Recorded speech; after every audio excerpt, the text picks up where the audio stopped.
Hello, hello, hello. Here we go. Let's get started really soon. Let me just check that. Esto...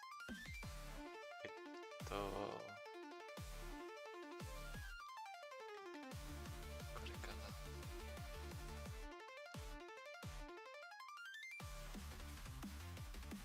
3 seconds.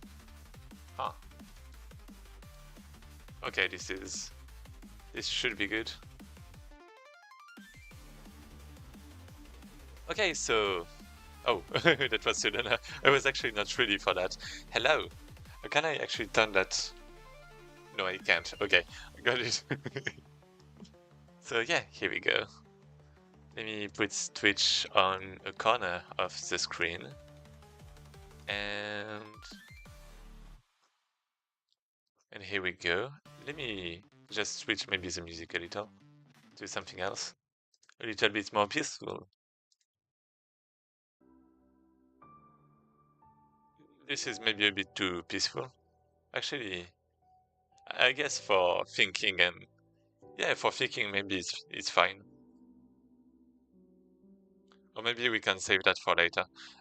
What is that royalty free? I'm afraid I don't know if this is good, if I'm going to get copyrighted or not. Let's say this is good. It's saying royalty free, so that should be good. Okay.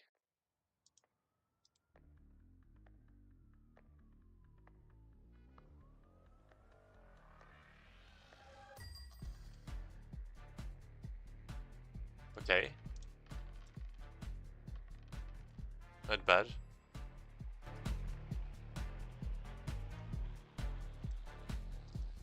Yeah, maybe that's a bit too high now.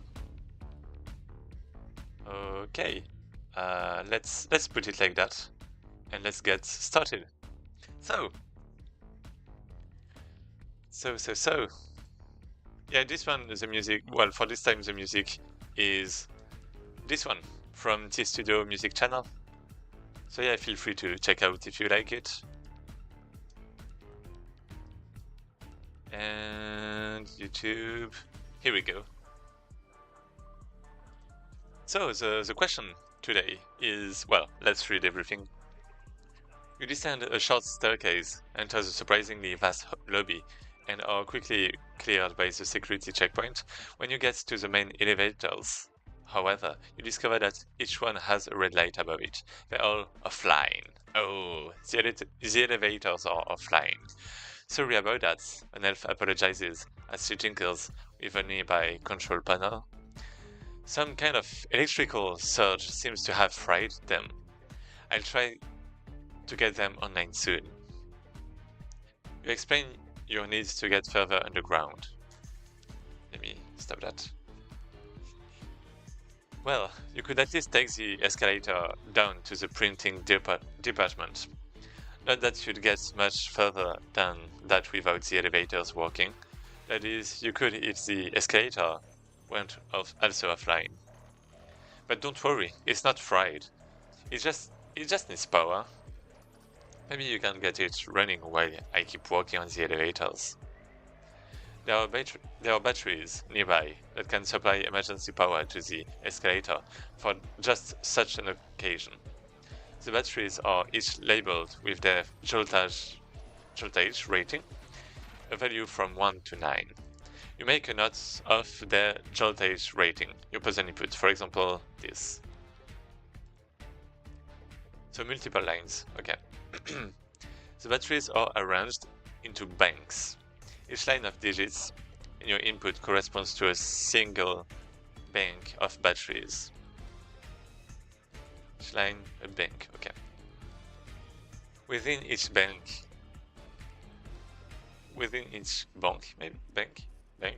you need to turn on exactly 2 batteries. The voltage that the bank produces is equal to the number formed by the digits on the batteries you've turned on. For example, if you have a bank like 1, 2, 3, 4, 5, and you turn on batteries 2 and 4, the bank would produce 24 volts. You cannot rearrange batteries. Yeah, makes sense. you need to find the largest possible voltage each bank can produce. In the above example, then this is this. You can make the largest voltage possible, 98, by turning on the first two batteries. Then we have that, you can make the lot. The total output voltage is the sum of the maximum voltage from each bank. So in this example, the total output voltage is all of that accumulated, which is 357. There are many batteries in front of you. Find the maximum voltage possible from each bank. What is the total output voltage? Oh yeah, I need to identify myself. So I'll do that just now. I actually like this music. If it's copyright free, I might actually use it for some other things. So, oh.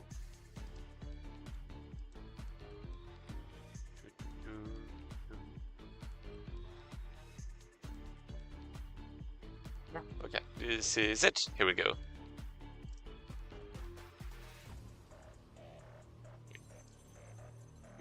Yeah, this is it. So yeah, this is the problem, and the problem is actually quite simple this time. I was thinking it would be more complicated because, you know, the difficulty is supposed to increase with time. So let's go with day 3. Let's copy day 2 because we had some nice stuff.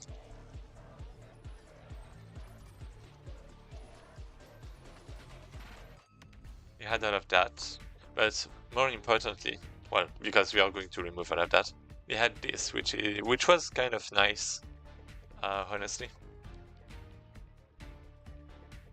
So let's have def. Yeah, day 3, I suppose. Content, which is a string. And let's get into the input part. Let's take the puzzle input. Oh. Okay, let's copy out of that. Boom, paste.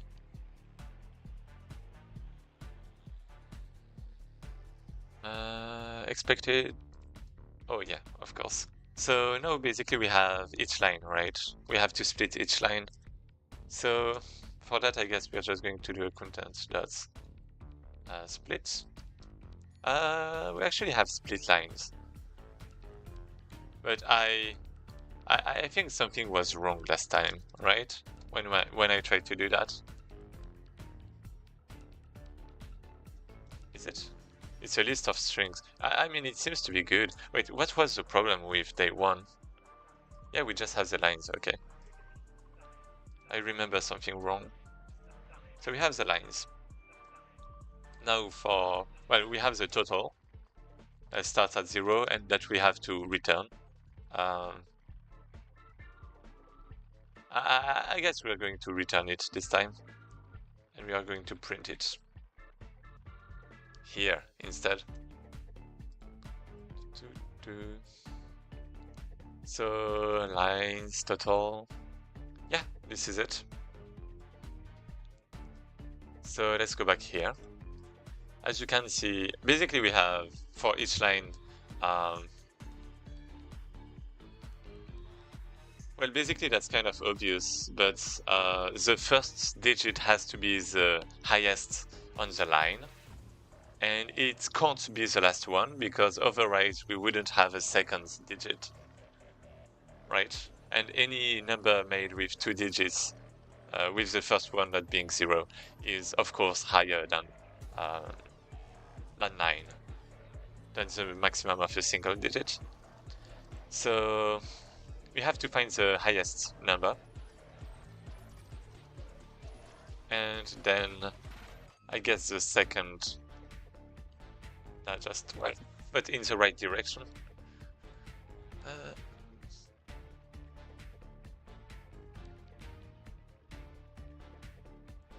Second largest.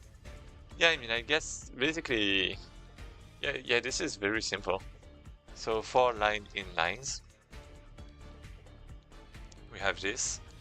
Then we have left, which is going to be the left digit, basically. Well, the index of the left digit. So left index, you could say. And right is going to be 1. And what we are going to do is have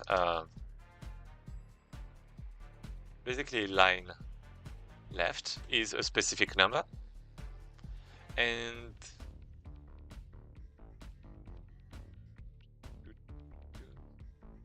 actually, let me think. Actually, let's have a current. Current is 1. We don't have to start at 0 because left is already 0, so that's fine. And basically current is going to be the right that we are going to check, and if it is higher than left, then we swap. We just swap. Except if this is, you know, almost like the end, like almost the last one. So for I in range from 1, I guess this is actually current. And as long as it...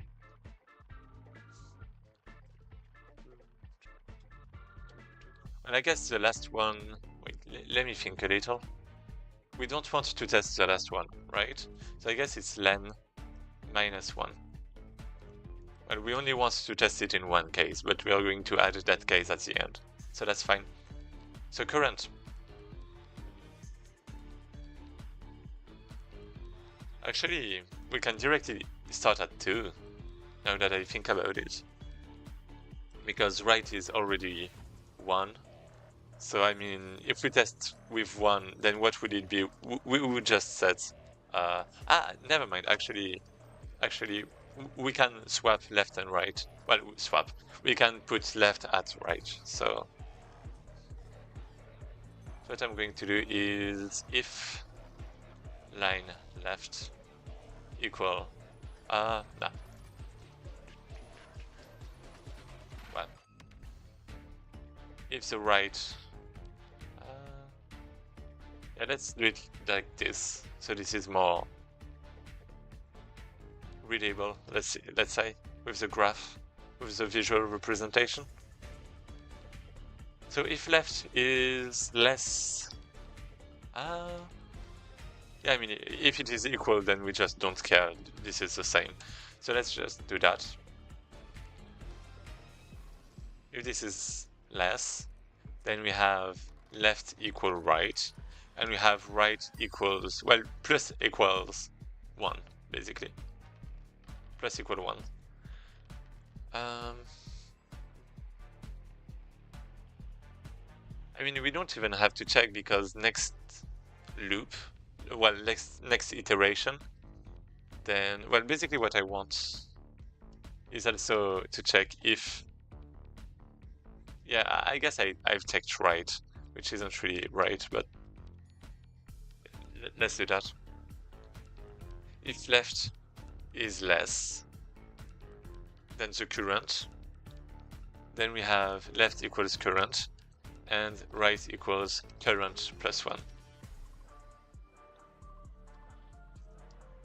Else, if I guess we can cache some stuff, but that's fine, right?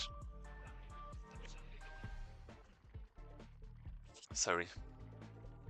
So I was saying,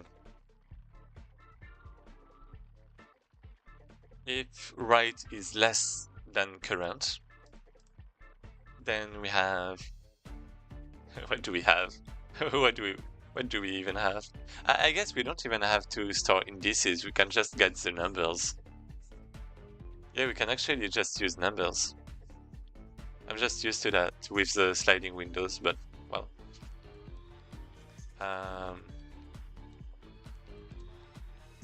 Wait, let me check the volume.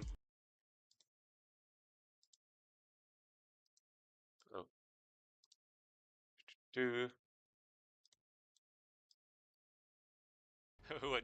What do we even have?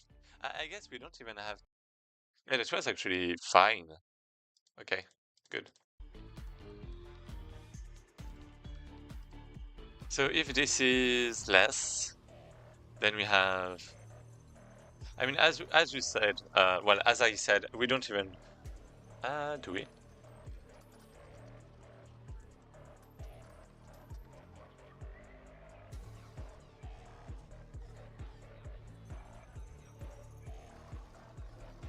Let's do that.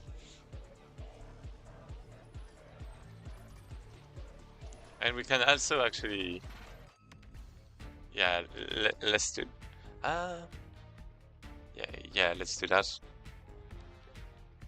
So we have, this is a number, this is the other number, and we have left equal, well, let's say I, and we have current equal line I. So now, if left is less than current, then we replace.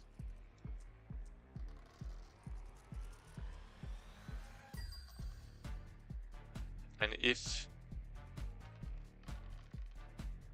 hey, hello, wait, how are you?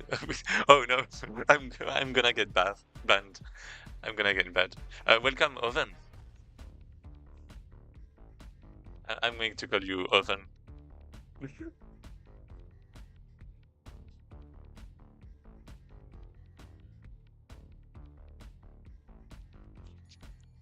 Will you come for the Advent of God? Do you know what this is?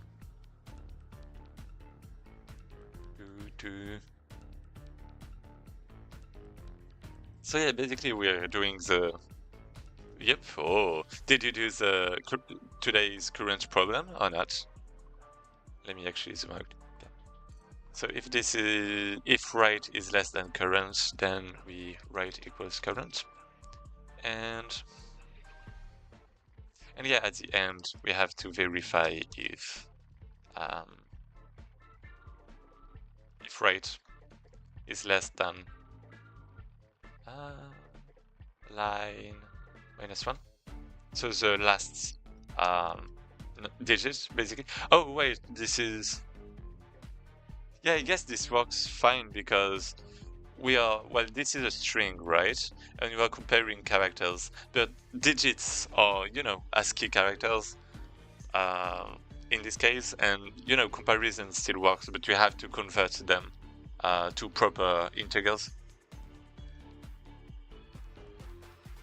Yep, I'm doing new language every day challenge. Oh, tried Janet today. Not gonna lie, it's kind of fun language. Oh, I guess for 12 it's fine.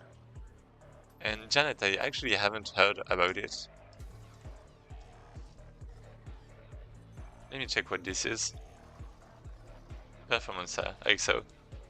Functional, oh, so it's like lambda calculus.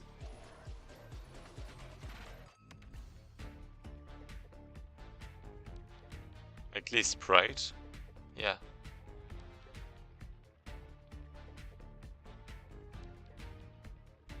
Yeah, just a bunch of functions inside each other.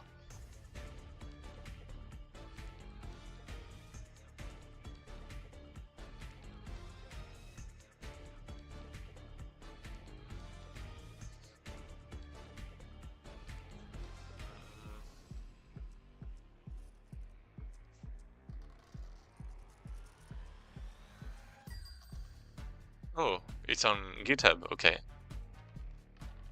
Bytecode VM, that's great. Oh wait, that's great if it's on GitHub. Yeah, I don't really know what to think about it because I'm doing it's a flavor of Lisp. Oh, okay, got it.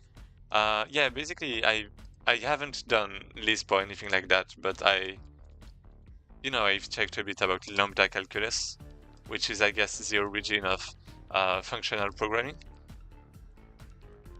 which is a mathematical, way of programming lambda calculus. Well, functional. Well, it's the math equivalent of functional languages, you could say. And yeah, and I think it's like pretty interesting because I think there was an argument about being able to check times times to check if your program was valid when you compile it or something like that. But yeah.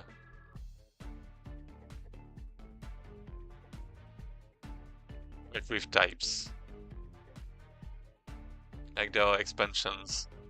I think it's pretty interesting. I don't think you need to know much about it, much about lambda calculus to do functional programming, but yeah. I actually have, well, I do have some, uh, basically I'm like, you know, I can do, I can program in a functional way, in like C++, for example, right? So I don't really get the reason why you have like languages. Well, I guess, yeah, okay, I get it somehow, but yeah, you know what I mean.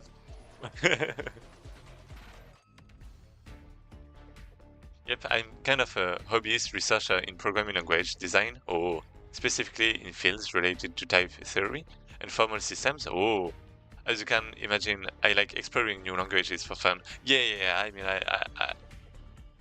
that's something I would like to, honestly. I don't have much time right now. Well, I guess I have priorities, right? But yeah, that's something I totally would geek about myself. Sorry for distracting. Let's go back to your code. Okay. I mean, I'm here to talk too, right? And it's not going to be like very complicated. Uh, let's just get last. The last is this one. If last is, I feel like for the second part, I'm going to have to put the indices again, but that's fine. Right equals last, so we have the total. Uh, then we go here, let's say. I guess we don't even have to cast. So I guess that's fine. I mean, in the loop, so we prevent casts is what I meant. But, well, like, you know, subtractions. But now we have to actually do total plus equal. So this is basically left minus what? Minus 0? Yeah. All of that times 10. Plus right minus 0. Minus the character 0 so that we convert into integrals without the int, because I'm not sure whether it actually converts properly since it's a character. Like in C, I know it's, you know, it would be a bit different, but I think it actually, nah, it wouldn't. Well, it would. Okay, you know what? Let's just run, and it's not working. Oh, you can't actually do that in Python. Oh, this is considered to be a string. Oh yeah, you don't have characters. Oh. So I guess we can just do that. Let's just print on each line.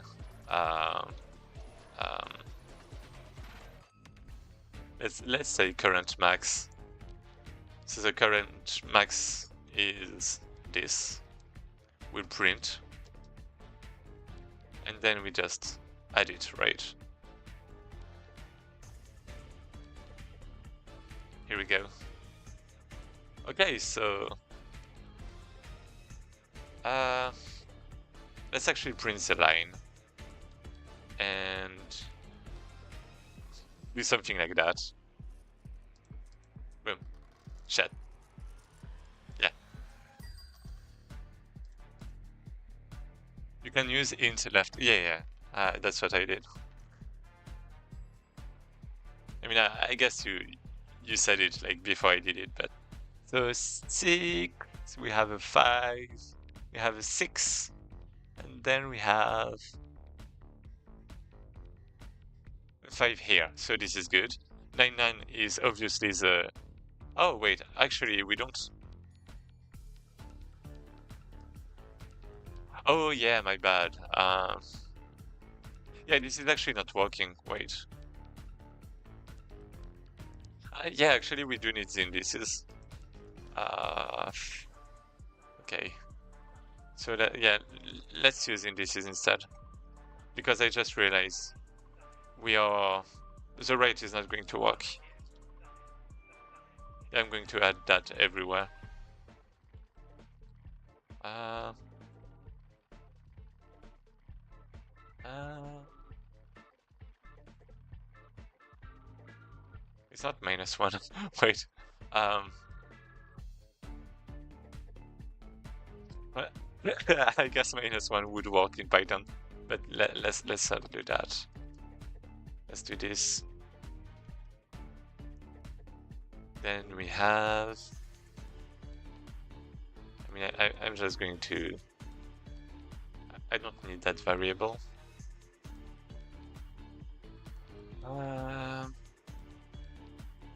So yeah, then we have line left, line current. Line current is actually just this is current. Let's start at 1.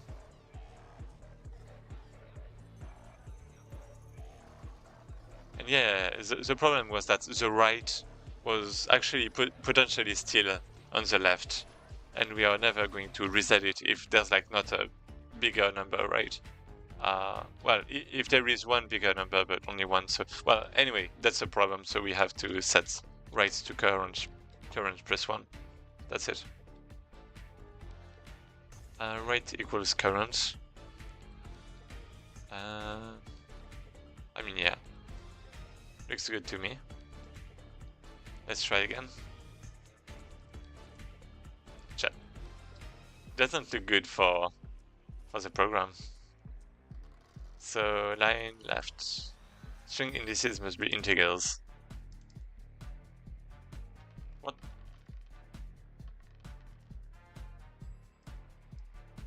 Line current.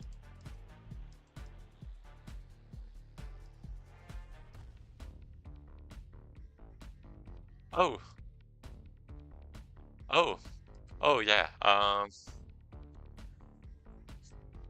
mean, I guess I can convert it, right? Okay, fine.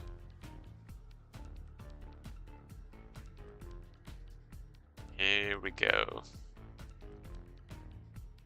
We have that, then we have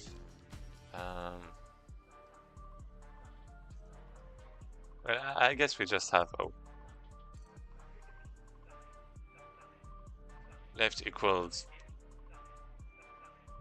Wait, line? Wait, this is not an index. I'm so stupid. Oh my god.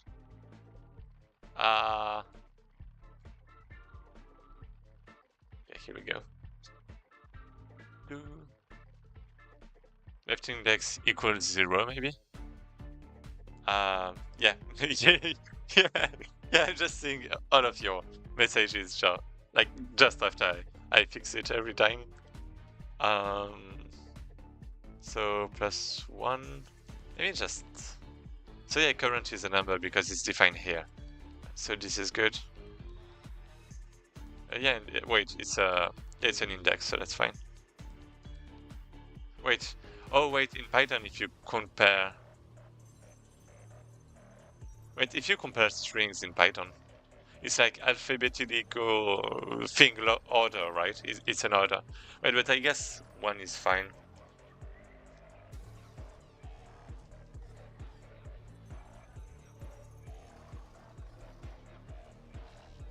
Yeah, I'm not sure about the performance of it.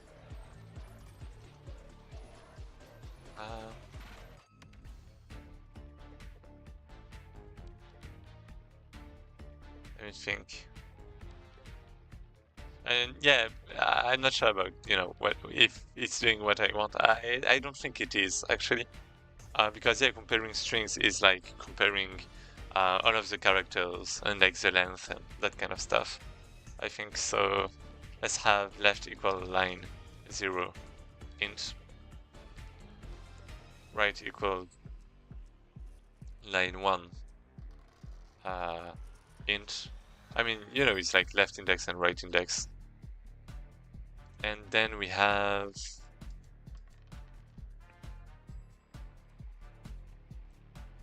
basically left. Then we have right.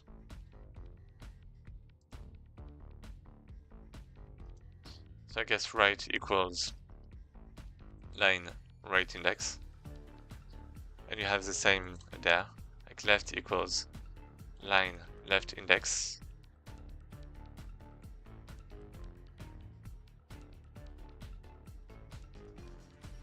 Yeah, let's put maybe some typing so we don't have the same problem as before.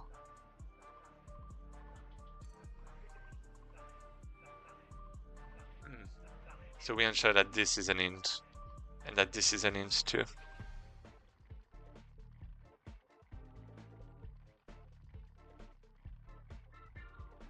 Here we go.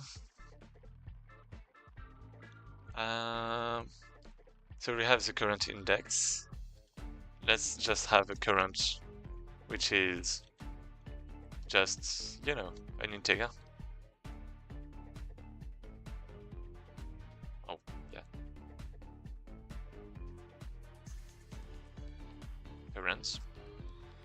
And this should be good. Yeah, you just have to ensure that this is an integer.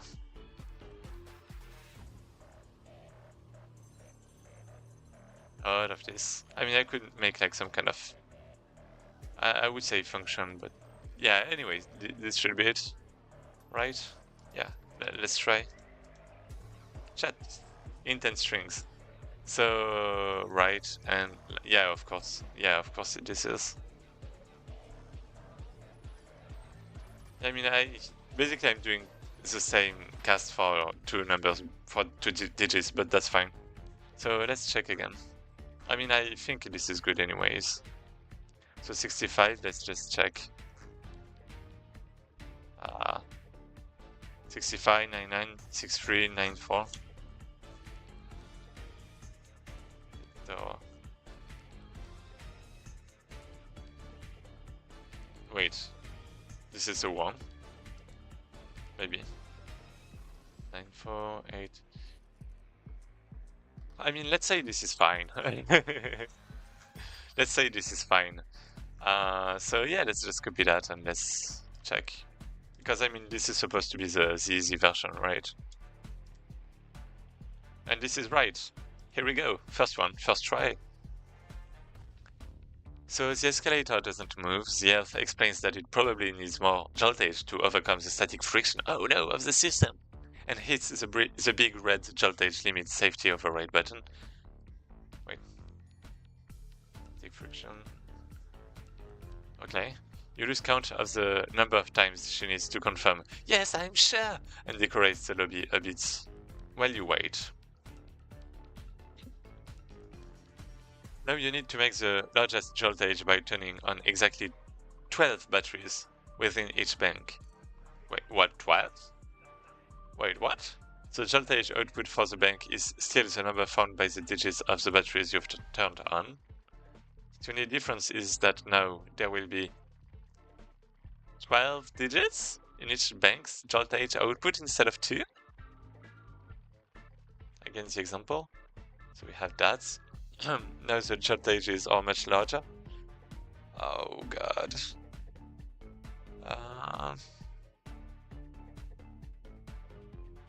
Yeah, that was kind of... Okay, I get it.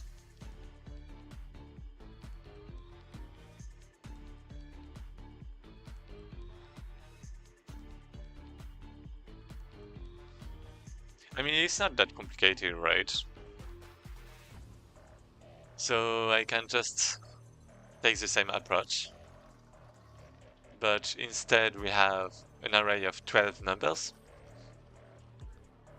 and I guess I have to, you know, compare for each, right? But instead of wait.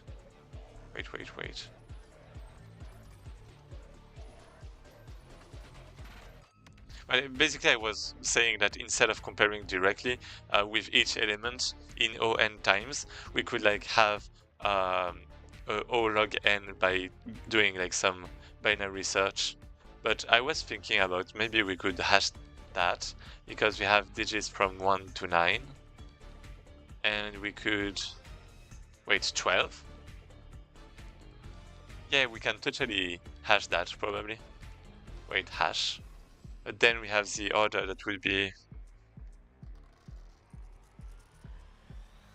Yes, the order still matters. The 9 has to be first. So can we hash?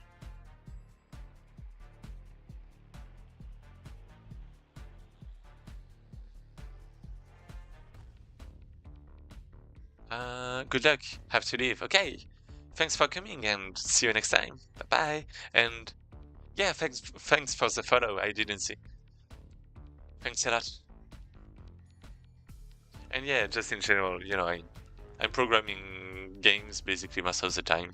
So you might see me just game programming from time to time, and that's it.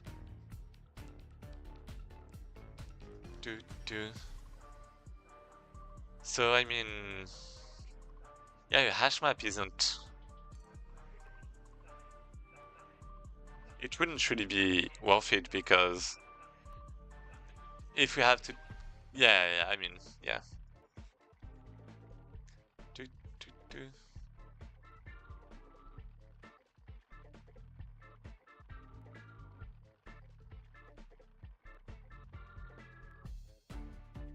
Hey, thanks for the beats.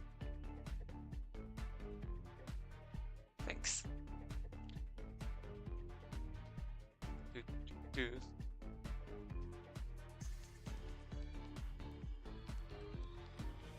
I appreciate.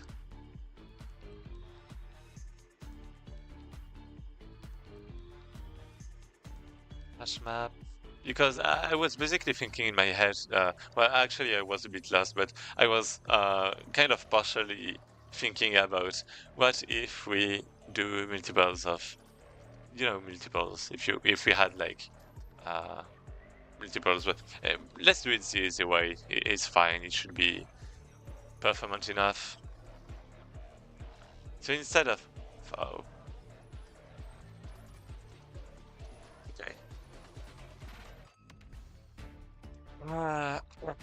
Instead of, well, we have turned on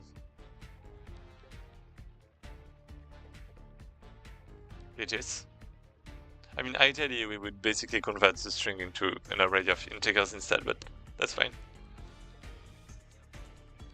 Is the input the same? Yeah, this is the same. So turned on digits is a list. With one, I was gonna say. Yeah, I guess one maybe. I mean, it doesn't really matter, just a list.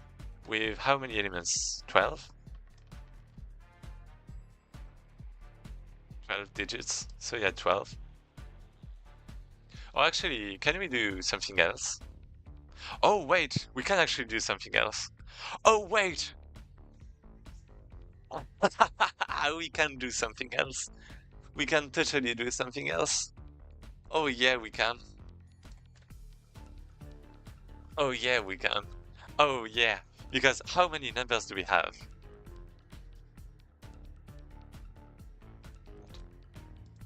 Okay, we have too many to count.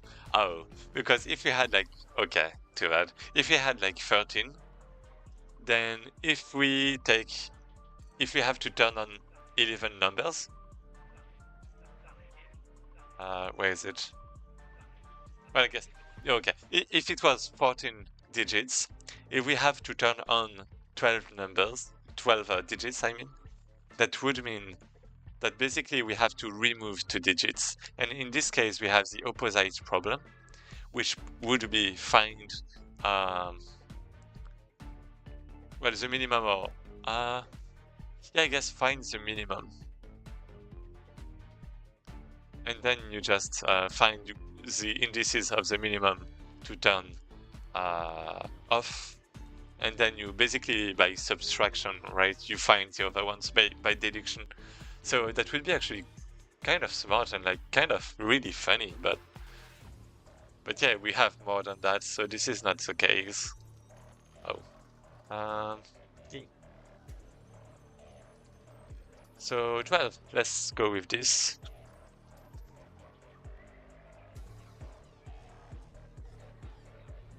This is just turned on indices. Can I specify that this is a list of int? Oh, I can. Great. So here we go. And am I actually using that? I guess I am.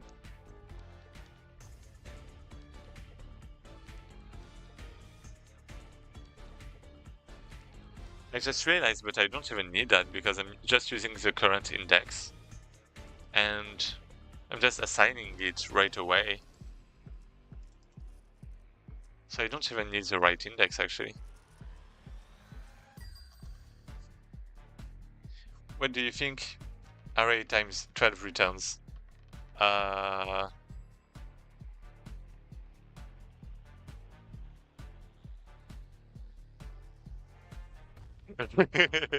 Wait, that's a great question.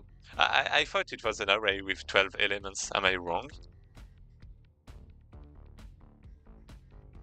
Like if I do this, then what is it going to print? Yeah, it's an array with 12 zeros as elements.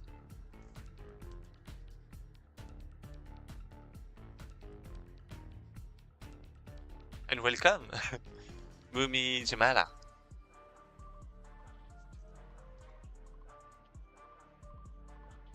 Array times 12 is different than... Oh. Is it?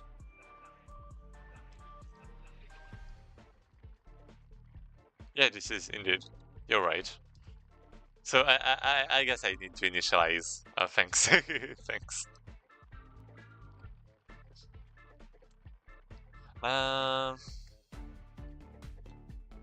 Wait.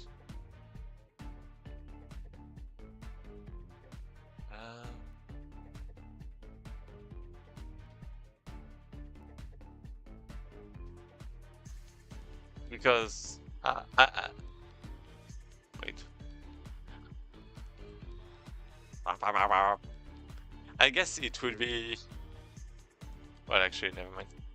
I don't know what this is. I forgot what it was for. I know that there is some kind of use, I think, but I kind of forgot. If you know, then please let me know. And turn on indices. Okay. Let's stay focused. Indices. Well, actually, we don't even need that, right? Do we? Wait, actually, we might. Yeah.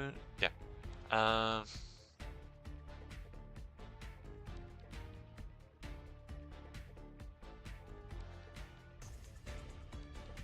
mean, this is always going to be like sorted, basically. This is always going to be, well, actually, this is not always going to be sorted. Because at the end, we might have some different stuff.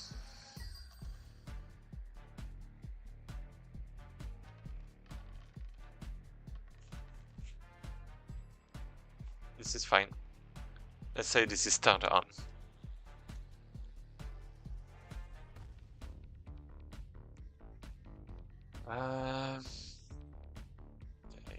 Okay, so... Oh, right. All right.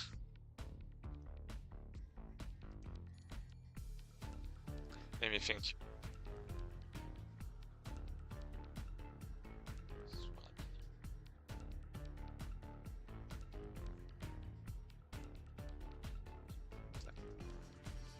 Oh, yeah, let me actually... Let me copy that.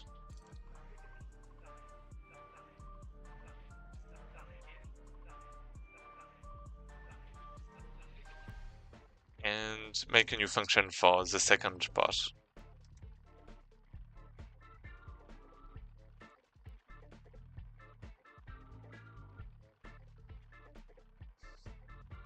So we have that, we have turned down, we have current, which is still correct. We have, instead here we have a loop.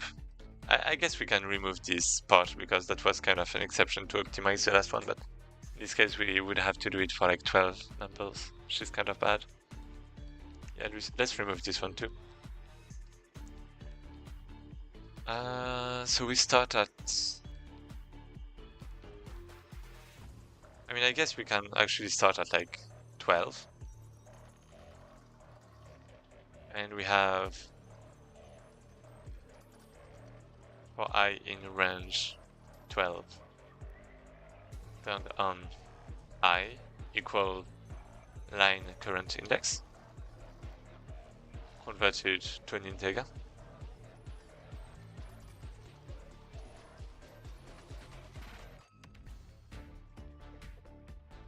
That makes sense. This is a default initialized thing. And then we what? I guess, do we actually need to update everything every time? Python, ew, go see. I mean, to be honest, it would be like kind of easier in C. But I mean, I wouldn't have to convert strings to integers like this. But well, I don't use, I actually, you know, I haven't used Python that much in school, and I haven't at all at work, so I guess this is practice, right?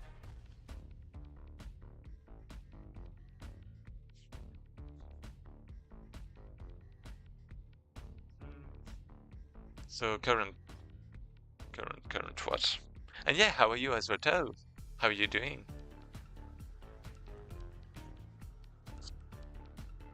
Current. Yeah, let me think.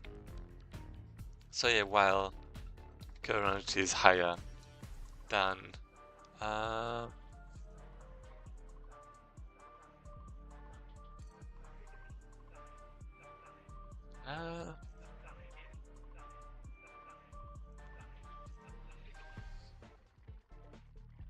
but I guess actually index turned on index equals 0, and while this is less or equal to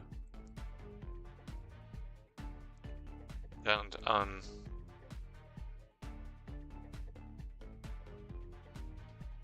index, then we just plus it. Oh, of course. Plus equals 1. We increment. And then we go.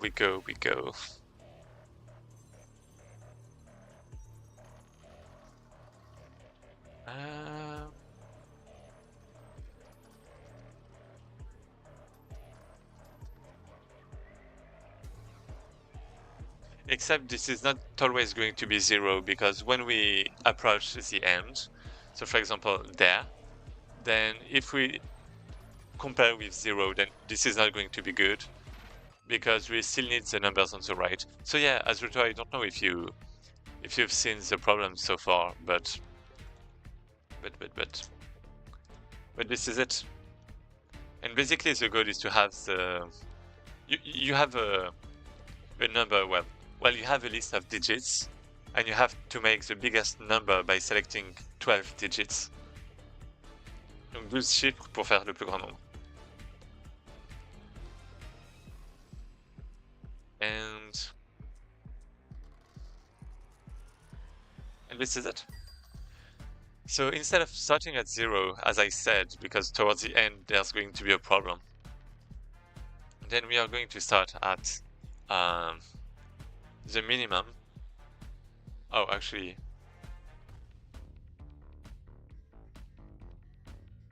yeah, the minimum or maximum. I still have to think about what to do actually.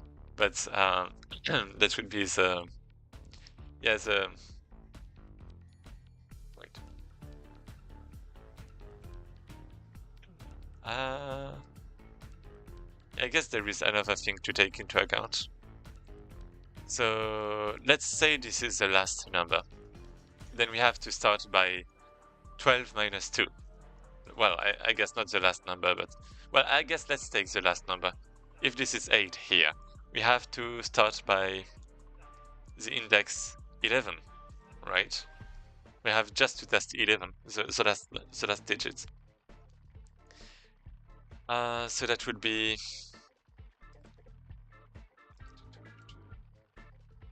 current index.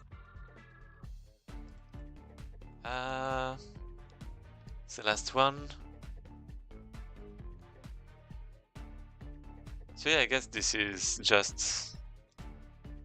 Well, let's get line length.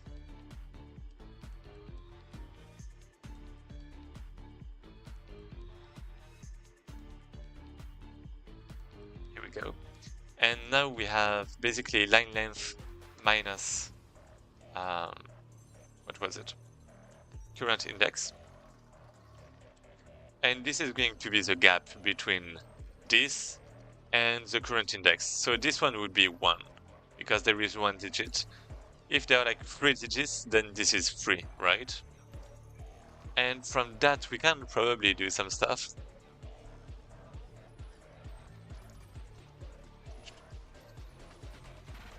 So basically, we are only going to check that for like the 12 last digits. So there is going to be a max to this. There is a max, like there. This is a max. Max between that and 12. I think. Yeah. And when this is 12, then it doesn't really matter, right? Now that we have the maximum, then we have to check for... Well, basically, the default is 0, right?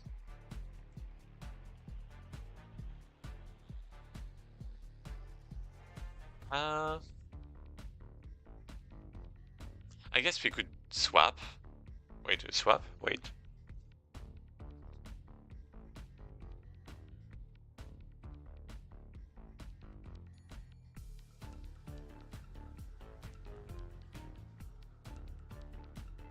I guess...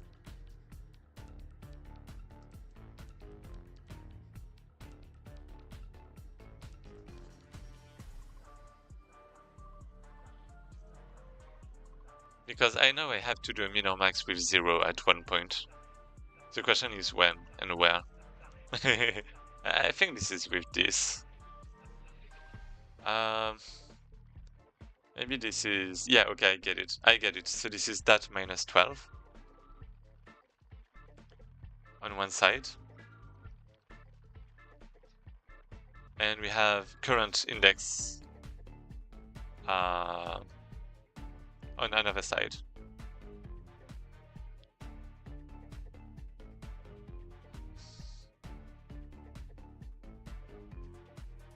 Well, I guess this is actually that minus current index, and we have 0, and we have... Wait, there is a problem. There is definitely a problem with this, because this is constant. And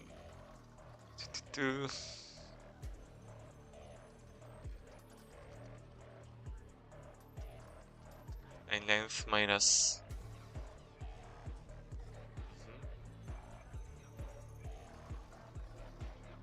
So this is the start. And then we have current index. Yeah, okay, this is it. We have current index minus this. So what is... Yeah, okay. Yeah, this is correct. So basically, we are going to... Well, line length minus 12 is basically the distance between the the end and the 12 last numbers, digits. And current index is the current index we are going through, right? And if we do current index minus, I mean, no, this is not the end. This is basically, my bad. Line length minus 12 is actually the distance, all of that, right? Until like the 12 last elements. And if we do current index minus that, then this is going to return something negative because this is less than this, right? Sorry, I know you can't see well, but yeah, basically this is bigger than this, right? So this is bigger than this. So the result when subtracting is always going to be negative, except when we go past the 12 last, when this is going to start being positive. And in this case, since we are taking the max between this and 0, then this is going to be fine. And this corresponds to the ID too, to the index.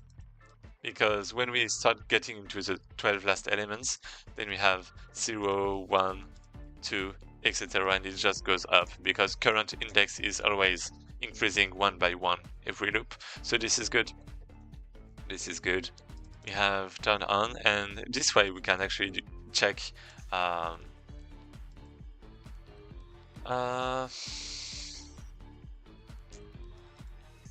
guess we can actually check, instead of a while current is less than, well actually,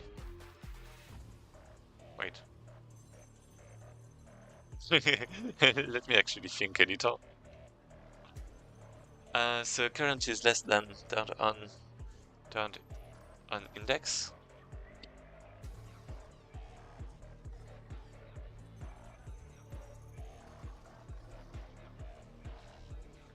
Yeah, wait, what if...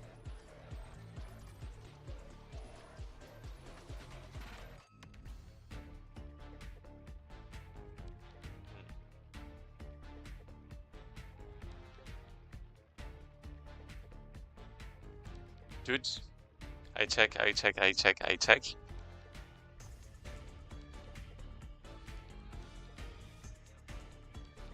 It seems to be fine for me.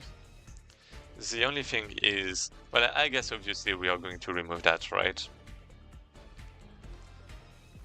If this is less, then we do the things, and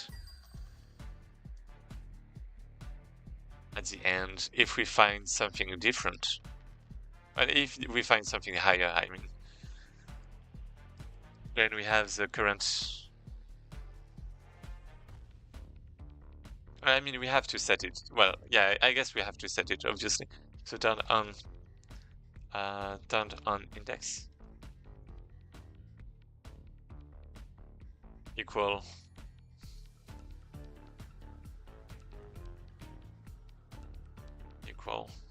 current.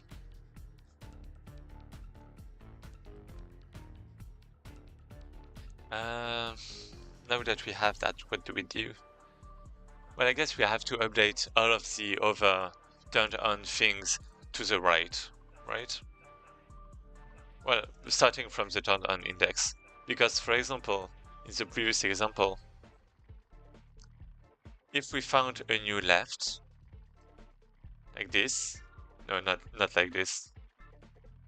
Well, actually, yes, like this. So left is here first, and then it increases, and then it finds 7. And then basically we have to put the right to the right. So yeah, we just have to be careful about that. And while this is less than 12, yeah, I guess that there is also and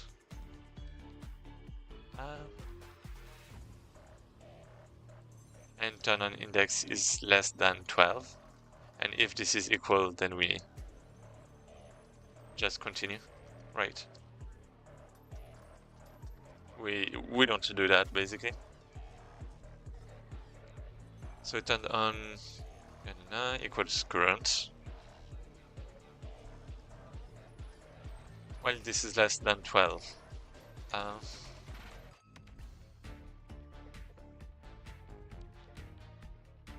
Plus. Plus, what am I saying? Basically, we have. Well, this is less, we do that. Actually, well, this is less than 11. Well, 12. 11. Then we plus. Yep. Yeah, this is good. And that way it prevents me adding an additional one before, because otherwise it would be something like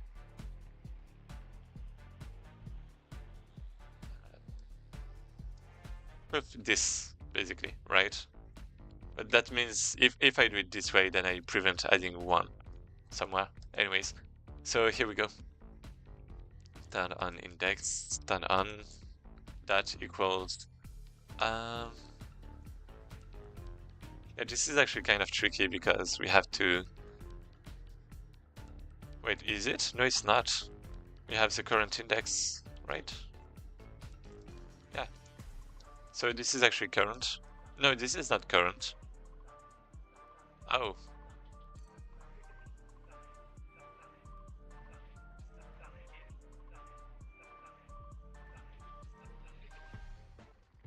Let's put J, okay? J. J is going to be our friend, our friend, and this is going to be current index. Well, yeah.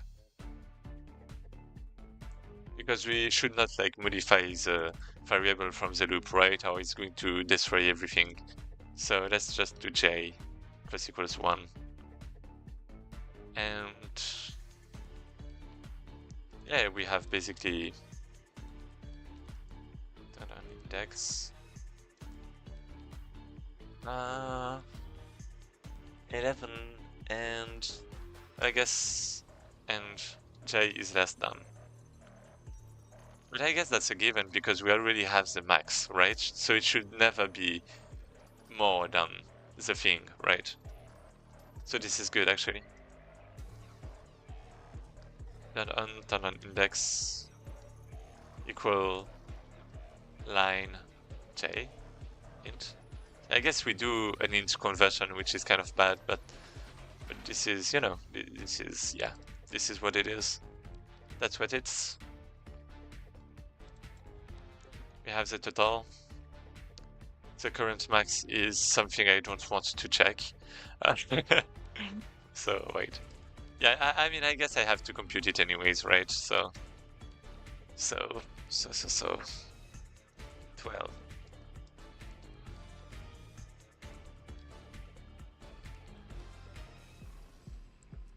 For I in range 12.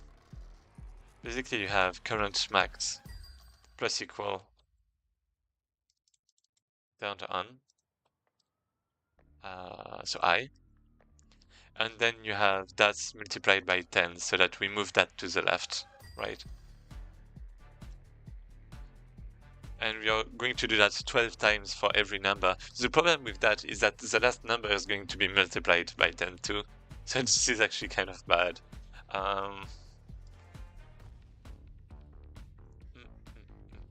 We could do that, but instead we have 11. And we start with this and by 1. 1. I guess 12. So we have the correct ones. And this should be good. So at the end we add the last one and we don't multiply by 10, and this is good.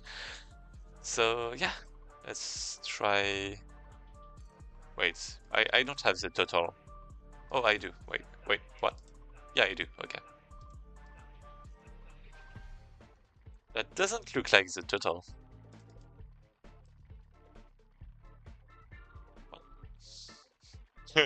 This is not the total. What is that? current max. I. Wait, I do have a I, but this is fine. This should be fine. Is it like returning to the line? Because I see that at the end we have this, right? So I'm afraid.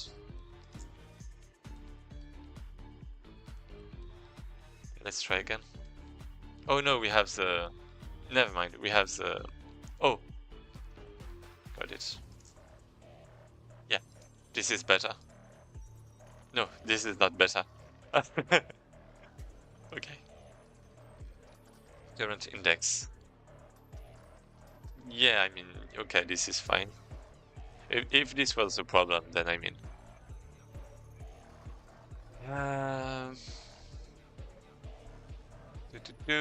Looks like you're missing about 10 digits. Oh no, no, you're missing all 12. Yeah, you're not wrong. You're not wrong. Land on.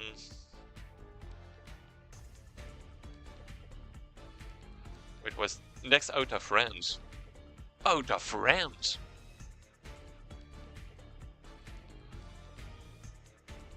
Because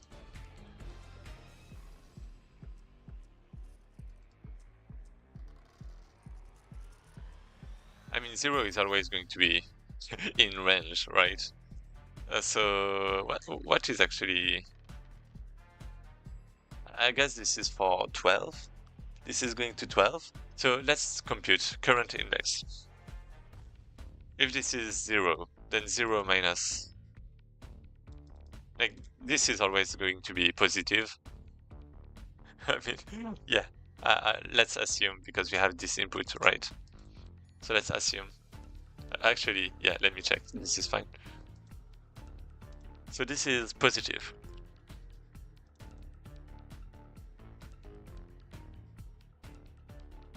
So when this is to the left of this, of, you know, the 12 last elements, then, well, this is negative, so the max is 0, so this is fine. When this is like the max, so let's say this is length minus 1, then length minus 1 minus.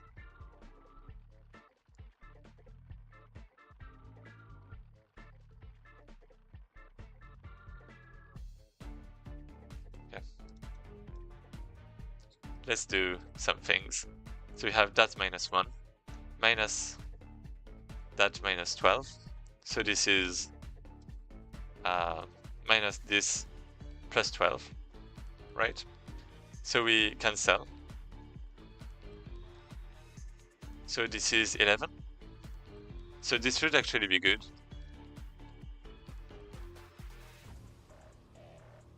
Do you want hints? I mean, I don't really think I need, because I can just run the debugger, right? No, not without debugging. This is bad. And then it's just going to crash, and then I'm just going to see what the value is, and then this is 12, so I'm kind of 17,100.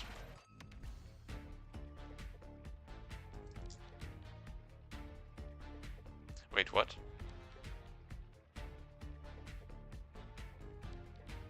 Set.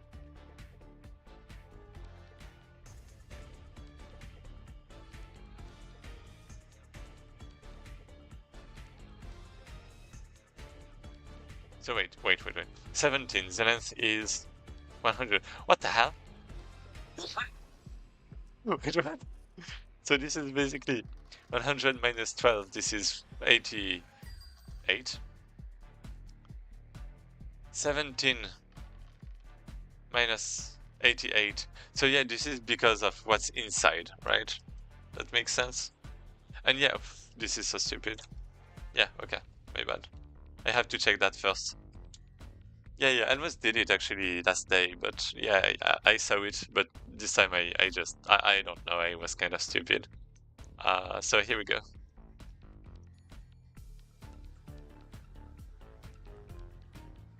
Yeah, that was really stupid. So let's check. So this is going down, so this is great. And at the end we have 4, 2, 2, and the reason for that is because of this. But it still looks a bit weird, so let's check. So we have 6, then we have 5, then we have 4. Okay, 1 is obviously not here. We have the 4 at the end, and then we have the last 2 too. So that makes sense. And the maximum between the two 4s or 2s, so we select 2s. So I mean, it seems like it's working fine.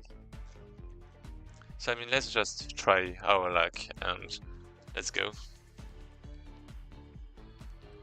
Yeah, that was kind of okay. Let's hope. Let's not talk too fast, and yeah, that's not the right answer. Okay, too low. Okay.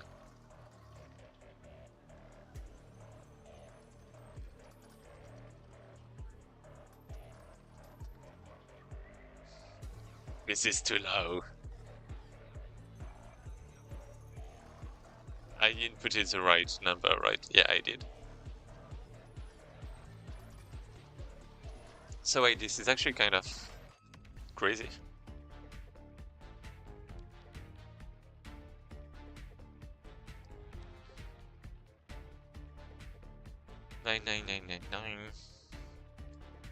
Nine, 1, 2, 3, 4, 5, 6, 7, 8, 9. So I mean, yeah, this is well, 10. Actually, let me test a few things.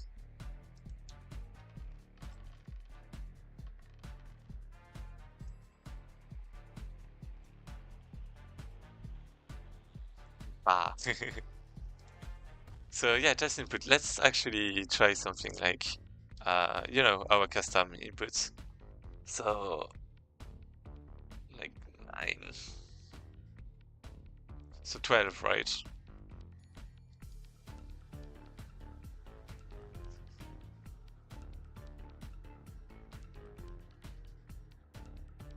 Okay. It's really easy. Yeah, it is. It is. I know you're trolling me, but it is.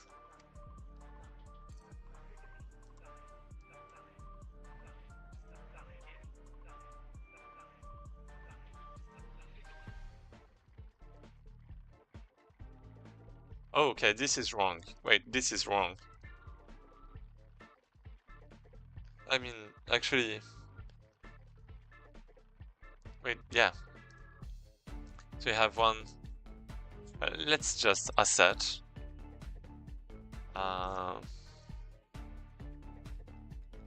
Wait, this is the... Wait, what? Yeah. So let's asset then that...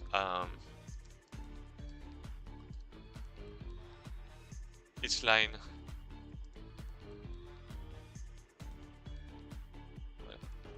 Actually... 0.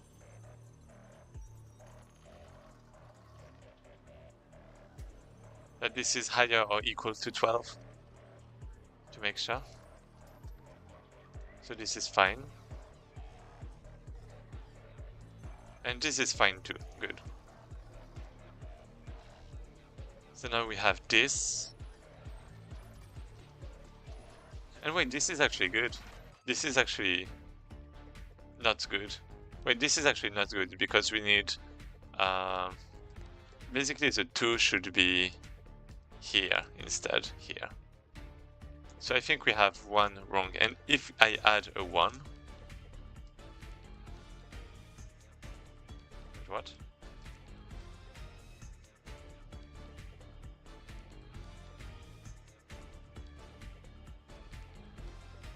Okay, let's check that. Let's debug.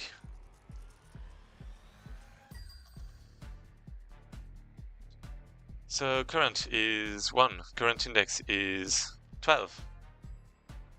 Yeah, I don't know which one it is. Wait. 1, 2, 3, 4, 5, 6, 7, 8, 9, 10, 11, 12 is 2.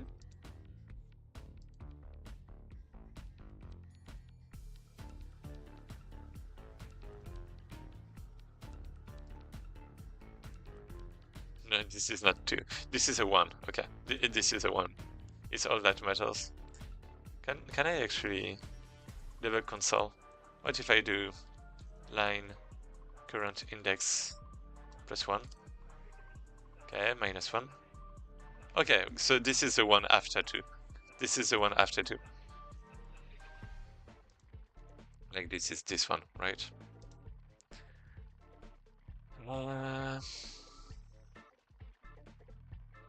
So wait, what is the default? Well, this is the line. Turned on is currently da-da-na-na with 2 at the end.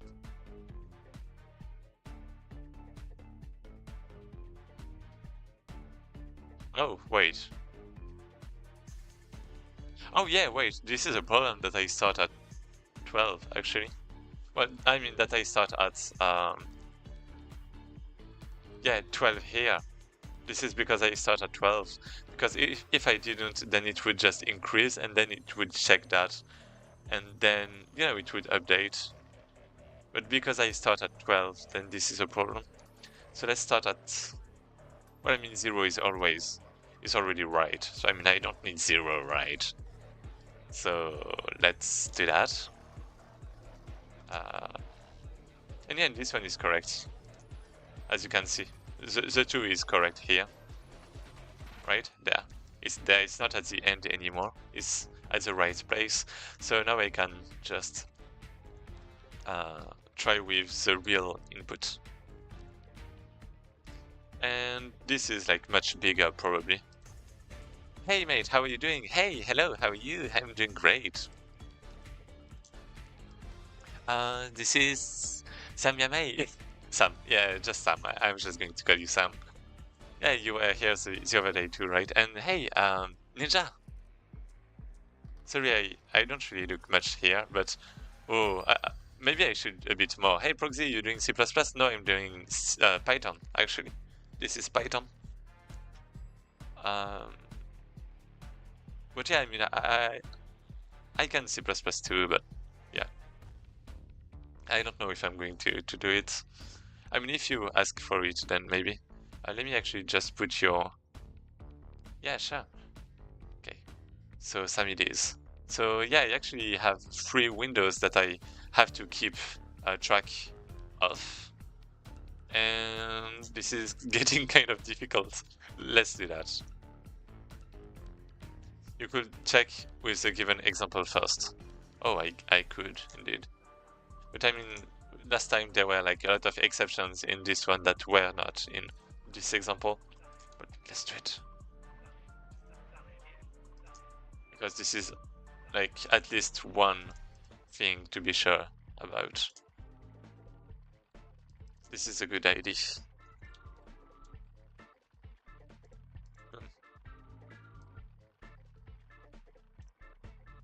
And this is not the same. Shit! Wait, this is not the same. What do we have wrong? Wait, what do we have wrong? 9, 8. Oh, wait, this is because I... Wait, what? Oh, wait, this is 8? Why is there an 8? Oh, I get it. I get it. This is because I start with 1. Basically, well, I start with 1 here, and then it's trying to loop, and then it's seeing that it's like less, right? So it continues, and it goes to the next digit, and then it sees that there is a bigger number, so it updates. Thank you a lot for that. That helps me a lot. And so yeah, this is a simple.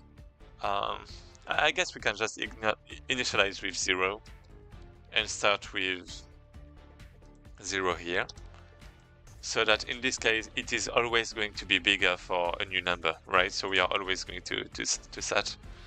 Python is easier to write, right? It depends. For me, it's more difficult actually.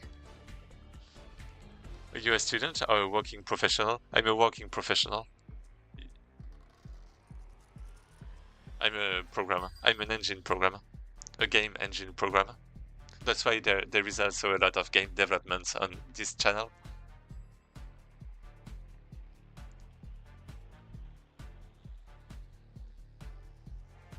So yeah, now I can check again. And we have something that is not correct. Wait. Turned on. So let's simulate everything first. I guess this is... Okay, you know what?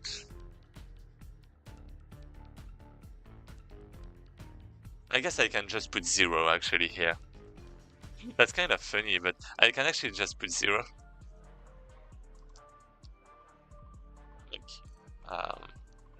Because basically the same problem is going to happen every time, the one I just talked about, because I'm updating the values. But if I set everything to 0 every time, then there's actually not going to be a problem anymore.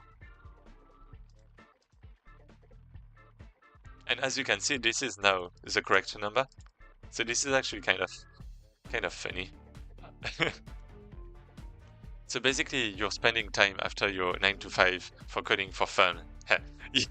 Yeah, you can say that. I'm actually because basically for work I'm programming a game engine, and after work, well, I guess the advent of code is not necessarily what I want to do right now. What I really want to do is to make my own game. So I'm doing some kind of, I kind of want to, you could say, work on my game design and like test my design ideas. And right now I'm making a game that is supposed to, I'm going to submit the number first, but I'm trying to work on a game that I plan to release a demo for in April. So let's copy that, let's put it to as the answer. And this is, wait, am I stupid? I'm so stupid. Oh, I'm so stupid. That wasn't the input, that was the tests. Okay, so this is it. This one is correct. Shit! Too bad. Looking towards to it then. Yay! Thanks. And yeah, feel free, to subscribe or to join the Discord if you wanna check it out. And well, see it. But yeah, I guess right now I have some demo prototype. So this is looking. I guess I can start the first battle. And here we go. Basically, this is a roguelike deck builder or PG, you could say, where you can attack enemies and finish your turn. So like an RPG, right? Boom. But then you have, the cards, because this is a roguelike deck builder. And you can put a shield. You can increase your attack. And you can draw additional cards, but at a cost. And here we go. And then basically, let's add some attack, shield, and remove HPs. And yeah, basically, boom, boom, let's draw 2 attacks. Let me just finish this one. So I can +2 attack, +1 attack. So this is, well, +1 attack per turn. Well, +1 action, so I can attack 2 times. And here we go. Basically, you have characters that can join your team. And then, well, they're in new teams, so you can just put them on the field. And, you know, there's like some stuff like that.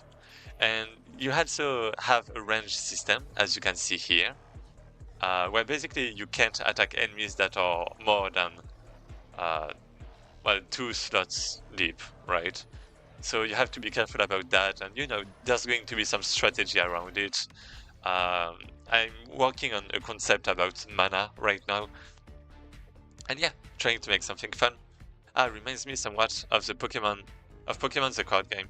Yeah, so basically if you're into an MMORPG kind of thing, not an MMO, I mean, maybe if you're talking about Pokemon, no, Pokemon's a card game. No, it's not. If it's a card game, then I guess it's not an MMO. But not really MMO. It's a solo game. But yeah, it's an RPG roguelike deck builder. Like you could say this is similar to, well, to Pokemon the card game, Yu-Gi-Oh, the TCG, Magic the Gathering, Hearthstone.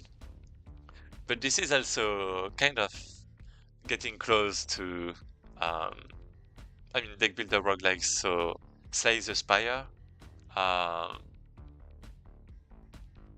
Chaos Zero Nightmare. What is that? I guess the idea. And yeah,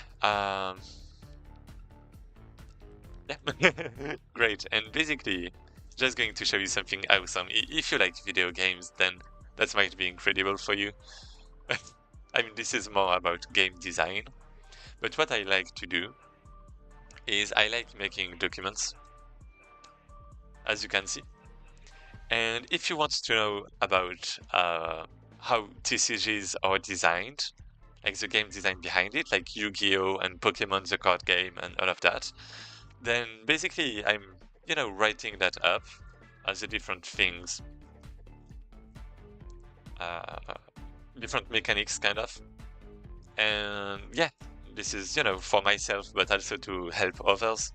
And I guess there isn't a lot right now, even though like recursion and loops are not really talked about. I really want to work on that because I realize that a lot of roguelike deck builders don't actually really have that, but that's a great ones actually have it.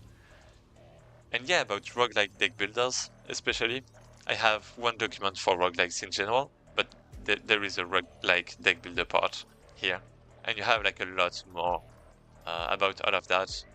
You have, you know, references, so this is from Brotato, and yeah, just a lot of stuff for game marketing. So this is not design, but for marketing there is like, how many pages? 58 58 pages of I try not to write a lot, like just the minimum, right, with a lot of links, keeping things short if possible. Yeah, just a lot.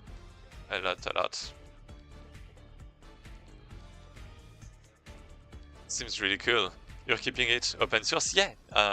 Actually, yeah. This is open source because, yeah, this is literally open source because this is, you know, visible. Like you can actually go check it out yourself. This is visible, but you can't modify it yourself directly. But you can put comments, and then I can approve these comments or, you know, deny them, or like, you know, with these comments you can try to add new things in. You can ask some questions that could be interesting, and yeah, this is open source. So yeah, this is an initiative I took, right? But that I'm also doing for myself, because this is like, I'm basically putting what I'm learning myself. So, you know, with puzzles you have different things too, different concepts, and this is just really great. And yeah, I'm someone that loves theory a lot, whether it's like math, well, mathematics, whether it's like, programming maybe with like, I guess you could say a bit lambda calculus or that kind of stuff. But also with like game design, I do want to learn about the theory. I just joined your Discord right now, by the way. Oh, welcome. And yeah, this should be in like news. You should find the folder with all of the documents. Do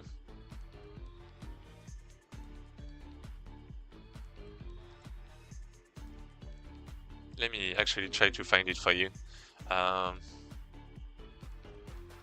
Game design documents. Oh yeah, yeah. This is basically the first message of news, and this is pinned. This is just pinned.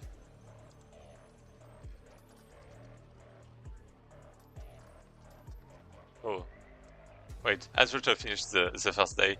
Wait, did I actually finish it? I don't think I did. I actually have to submit the correct uh the correct thing. So this is the correct answer, right? Wait, let me actually run it again, just in case.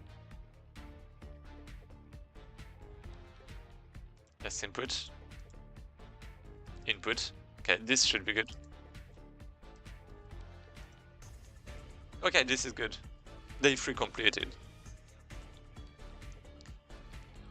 So yeah, day 3 completed, and yeah, as someone said, I'm an engine programmer during the day, and then I code like some advent of code. And what I do afterwards is, what I do afterwards is just I make my game, right? And yeah, the goal of my game, as you saw, I like making things open source, right? With my documents and stuff. And my games basically has 4 plans to support mods. So basically what I'm doing for that is that I have some files. Well, basically, let's put it another way. Whether it's a status, whether it's a level, whether it's a character, whether it's a card, whether it's an ability, everything is put into JSON, and you can modify it yourself and add anything you want yourself if you want, without even having to, code it yourself. Well, you could say it's modifying JSON, right? But basically, you don't need a compiler. You don't need anything. You can just modify the file, and create your mod this way.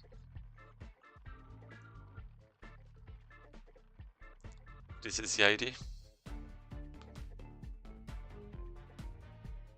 Okay, so now what were we doing? Oh, let me check.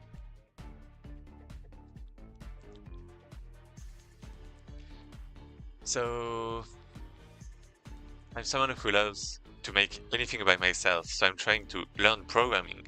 Oh, okay, in that case, let me check that. Do I have anything about programming really? I mean, I do have some stuff about programming, but I mean, for example, Godot, the way I've learned it was actually by participating in a game jam, and I do recommend you to, I guess it depends how far you are in programming, but I do recommend you to join a game jam when you can, because this is a really great way to, you have a time limit. So this is a really great source of motivation, you could say. The community is great because everyone is just hardworking, because it's basically programming for free, and it's hardworking people. And yeah, people that just help each other too. And there's like a lot of advice about game jams in this document if you want. And yeah. And about programming though. About programming, I guess I do have a small folder, but yeah, there isn't much. There isn't much. Basically, I guess there are the different concepts you have to learn, and no matter the language, it's like really similar. Well, it's kind of the same thing. It's basically that. Pointers are for C and C++, but then you have callbacks. And after learning about callbacks, well, you don't need to learn about decorators. But after learning about all of that minus pointers and decorators, then you can basically you're ready for whatever you want. I guess you do have dependencies, like packages or libraries.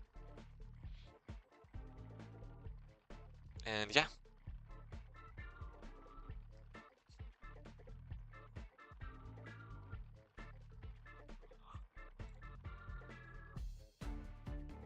This is it. I have some idea about polymorphism. Well, the thing is, if you actually start learning programming with C and like pointers, then you can basically do everything higher level. Like you can visualize it in your head and like how the implementation is. Because, polymorphism is like, it's not magic, right? It's implemented in some way. And you can actually, well, represent it. Like, you can actually program it, right? Like, you can remake a virtual, well, you can remake polymorphism if you want.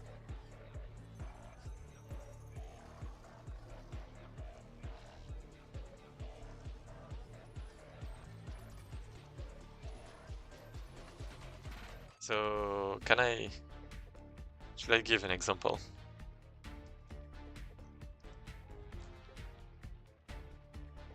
Uh,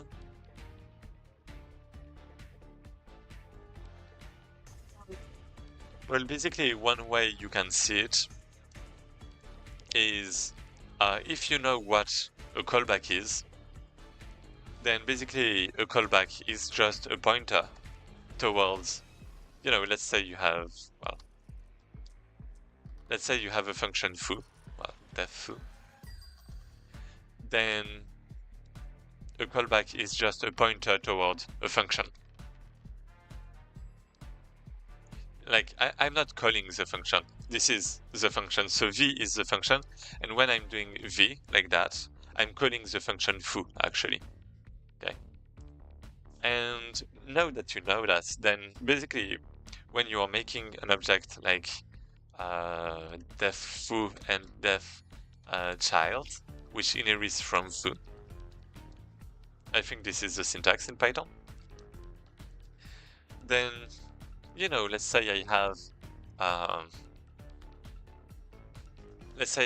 a function test1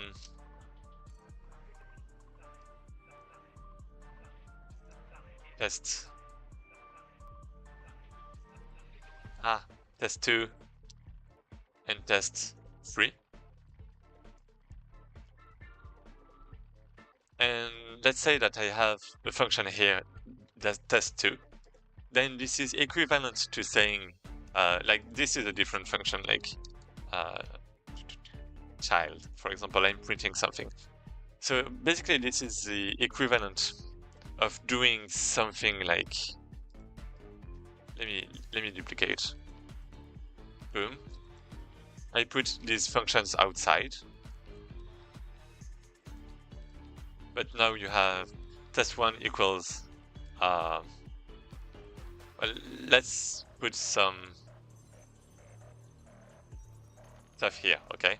So now you have test1 equals this. You have the same.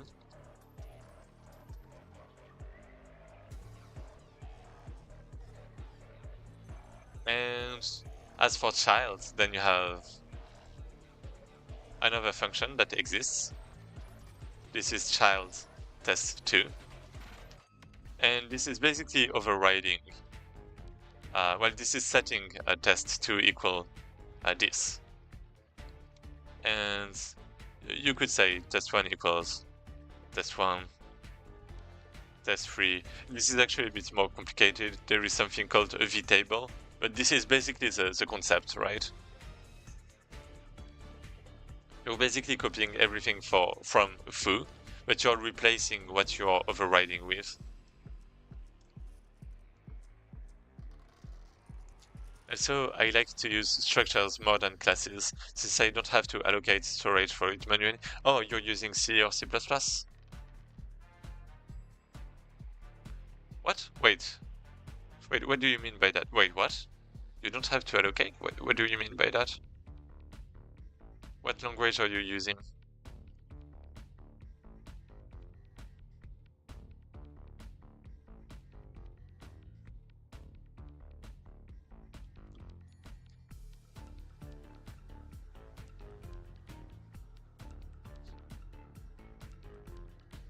Because no matter the language you're talking about, uh, this is not. I don't think you're right.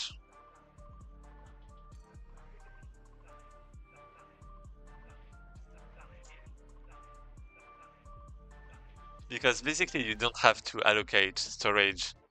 I mean, it depends what you mean. Well, yeah, it depends on a lot of things.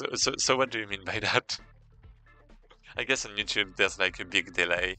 I'm sorry about that. But yeah, basically in C and C++, structures and classes are the same. So they're like different philosophically, let's say, and like there's a private and public, but default private and default public, but it's nothing. And then in other languages like Java, C# and all of that, then you have to do the new anyways, but you don't allocate the memory, right? I guess, yeah. Yeah, I mean in C is the only place you have to malloc the bytes manually, I think. And you don't have classes, so I mean. So like if I create a class, I have to do this for every object. What do you mean? I don't understand. What language? If you tell me the language, I might understand a lot more. Object equals new class. Oh. Oh, Python. Yeah, okay, Python. Wait.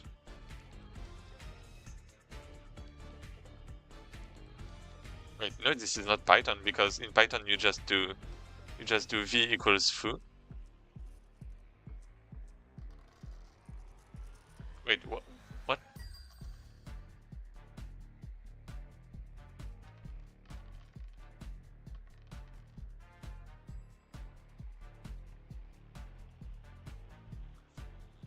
There is no type in your thing too, right? Like there is no. I don't remember how it's called, but there is no this, right? So this is not like Python, C. Python. This is not C. This is not C++. This is not C#. This is not Java. No, it's Java actually. Oh, okay. Oh, okay. Okay. So, okay, Java. Java structures. I actually don't.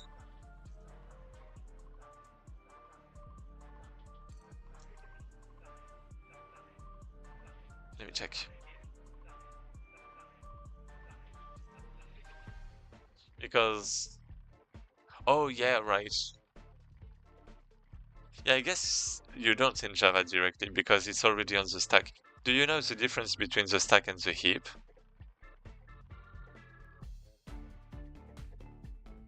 I guess this is a pretty important difference too. Well, I guess this is the most important when you make something actually. Because that should be basically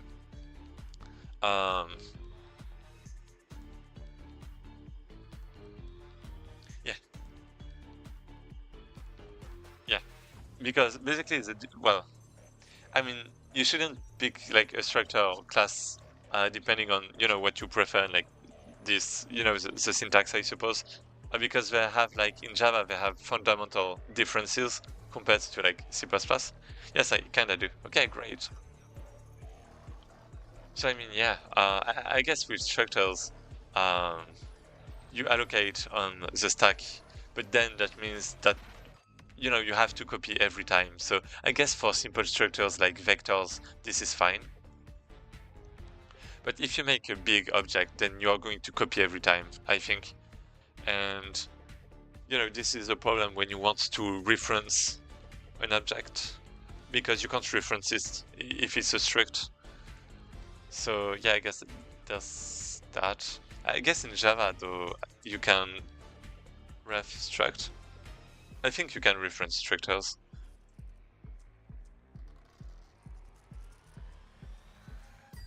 So I mean, you can do that, but yeah, I would say this is more common to have objects be classes and data structures be, well, structures.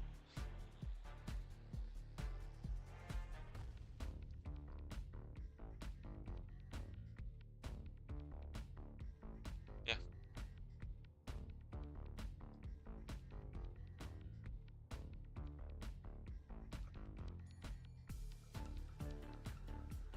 Anyway, here it is.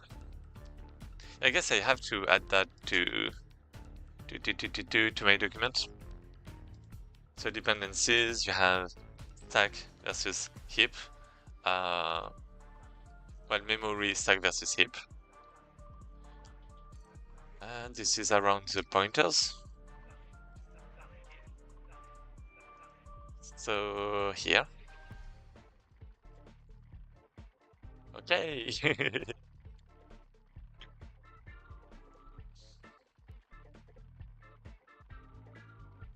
Yeah, I guess that's it. Did I put like the arrays? I didn't put arrays. Wait, there's no arrays. Variables. I guess for. Yeah, let's put arrays slash lists. Then you have the containers, like I don't know, containers like hash map, trees, binary trees. What do you have? We'll join again tomorrow. Oh, go. So bye. Oh, wait. Yeah, sure. Yeah, okay. Yeah, I thought I saw this message earlier, so I was wondering if this was the correct the correct one. Yeah, okay, sure. Well, see ya, and thanks for today, and well, good night. Well, I guess it's night for me. It's like midnight, right? So yeah, just good day for you, I suppose. And yeah, I was actually about my game. Let's go back to my game. Not this. Let's go back to this. Boom. So I have some modifications. I guess I modify the mana and stuff. Let's check the diff. What's that? Wait, give mana. Give mana is bugged, so let's just reset it. So we discarded the changes. What is this? Oh, right, I guess I did that. Yeah, this is fine. Let's just put, I don't need a number. Checks added to retrieve effects parameters or parameter. I have this, and then what do I have? Yeah, basically my artists need some stuff. So I was actually planning to do some game design first, but I actually have to increase panels and like make maybe a main menu and that kind of stuff, so that my artists can actually start working on it instead of just focusing on the game design. So let's probably do that. Let me actually make let me actually go on my GitHub and create some tasks. So I have the backlog and admin app related. Okay, let's have main menu. Should use this. I mean, yeah. Milestone 2.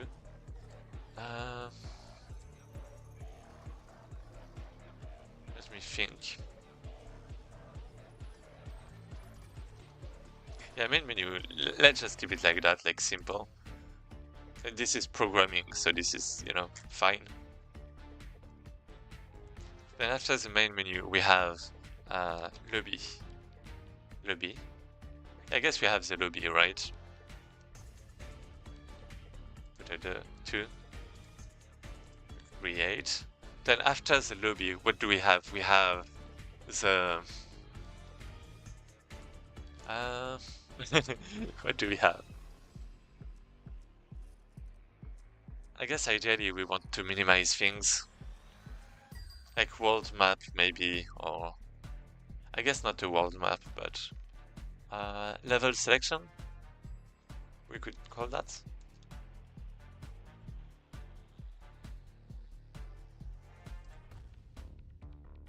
Selection 2.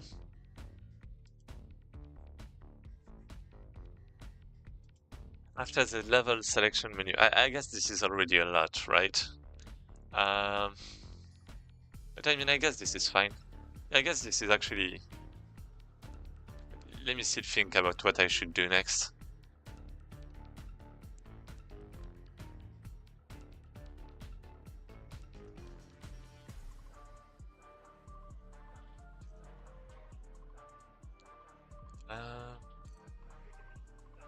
Let me check. Yeah, this is fine.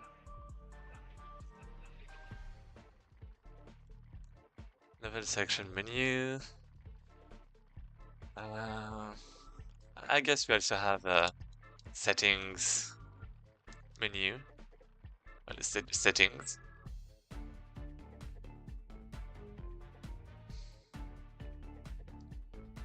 Well, this main menu. Let's just call it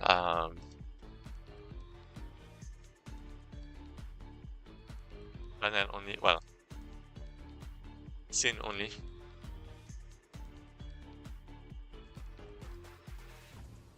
Then we have the lobby, scene only. Then we have the level selection menu, which is scene only. Then we have the settings. And basically I'm just going to make the scene, and I'm not going to program everything behind. I'm not going for the settings to have like 1,000 different buttons. This is not the goal. The goal is just to add the base for the artists. So settings, scene only.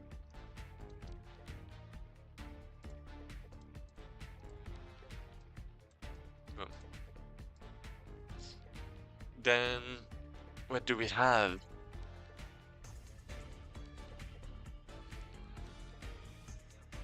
I mean, everything else can be added. Like, well, everything else as in, we can add it again, basically. But like, implement it fully this time, is what I mean. Level selection menu. Yeah. Tutorial? Wait. Oh shit. This is fine. Settings. Yeah, this should be first quest. Here we go.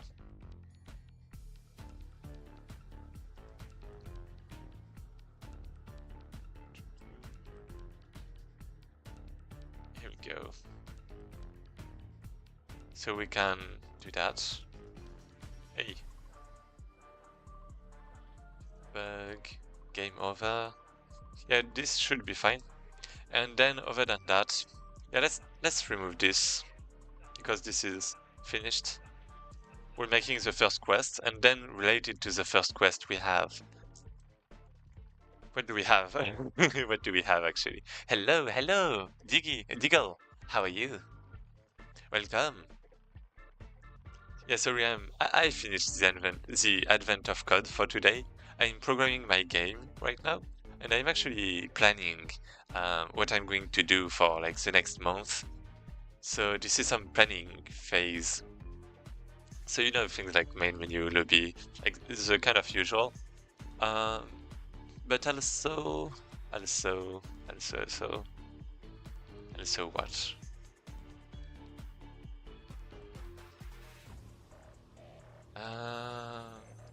Yeah, I guess this is fine.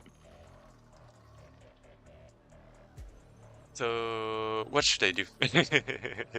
What should I do basically? We're going to do a lot of visual things today, I suppose. So not a lot of code, not that much, I believe. We have the levels. So, okay, related to the levels, what do we have? We have out of, quest one. Quest one, so we have battles. We have a dungeon. Well, create, uh, quests. I guess this is not...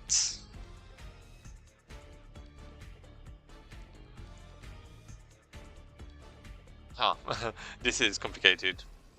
Create area.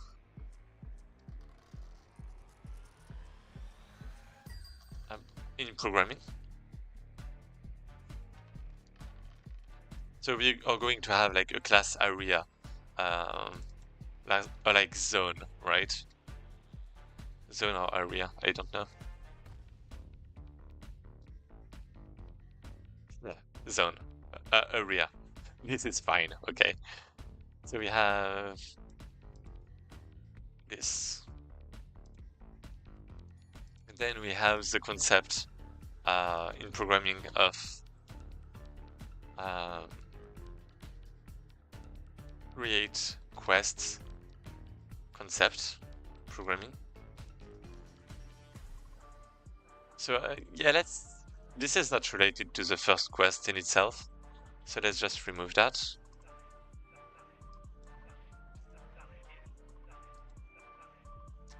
And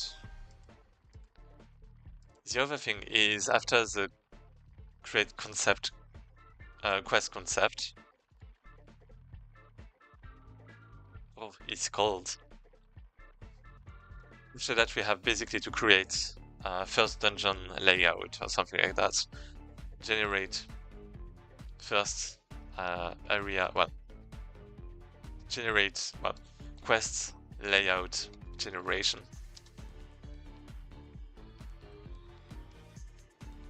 And this is it. And then we have to make the first quest, right? This is kind of easy to say, but yeah, this is it. Make first quest.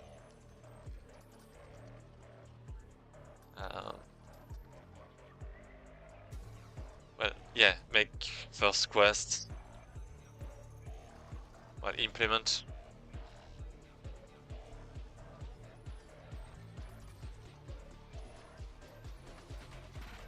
And yeah, I guess that's it for now.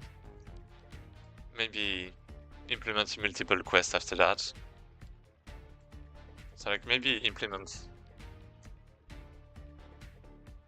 torch quests. So this is a roguelike. Because basically in my game I want different kind of phases, you could say, like kind of different quests. So I have short quests, which are very short. Shorts? Are they short? Maybe they are short. Yeah. Roguelikes. And then you have long ones that start with like the characters and the cards you have. So implement long quests. So this is more like a TCG roguelike.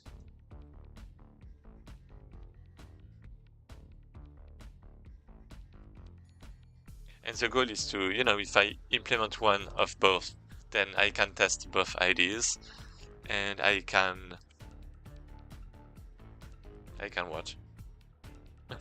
Well, I guess I have the things behind, like the mechanics behind, to make everything flexible and stuff. So that's great.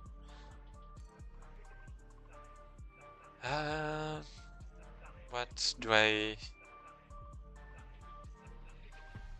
guess this is it. I guess I haven't actually added. Did I? Wait. Maybe I don't think I did. I don't have like the milestone and stuff. So I guess, yeah, this is saying that this is due, but this is actually not due.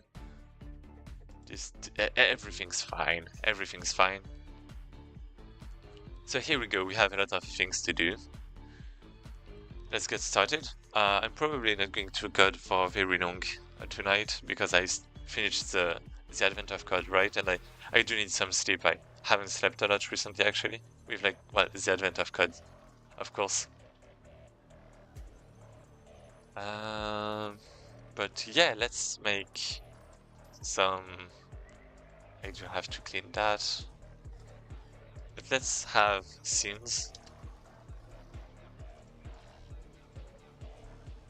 And we are going to have the main menu. Yep. Let's add. What is it? Background. So this is a rect texture rect. Taking everything. Is it? Oh, wait, the main menu is not a 2D. Okay, let's change that. This is a control. Well, this is actually a canvas layer. And we have everything in the background. Let's select something like this beautiful background. No, maybe not. Let's not. Something like that. Let's keep proportional and aspect centered. Actually, we should not fit.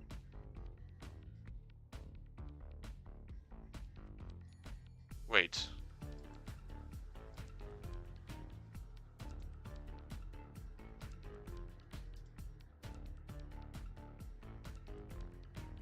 Okay, something like that. Basically, we have to, we don't have to see the whole image. We have to get to have the screen be occupied, is what we want. So this is good. And then we can have, for example, some buttons. I mean, we don't even need that really. Do we actually need? Yeah, I guess we don't need that, especially if this is like already optimized.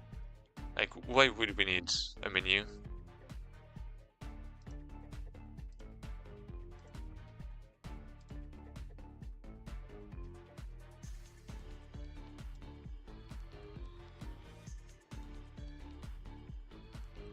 Yeah, I guess the lobby is the most important.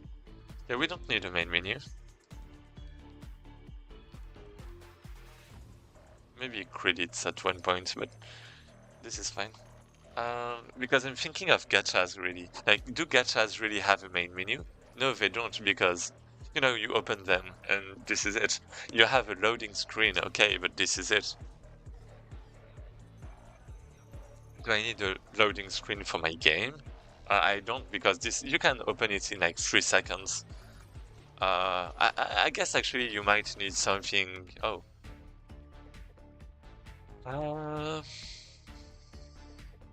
Actually, you might need to. You might want to change your current game, your current run, and you might also want to outside of your run, what do you have? I guess you have mods, I was saying. So let me actually add that there. So we have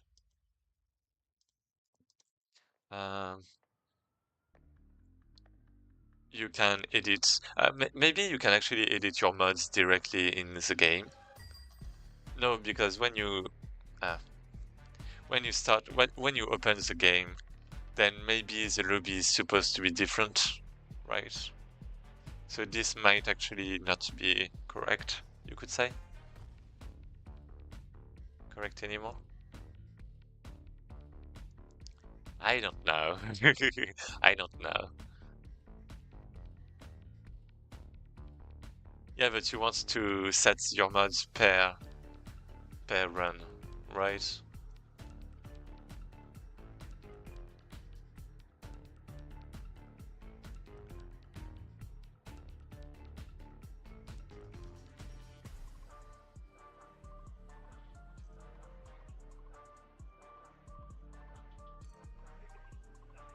I actually don't know. Maybe you don't, but you need basically you want to pick what uh run run what account what uh, you want to pick your save and potentially well with each having their own progress and mods. This is it. So this is basically yeah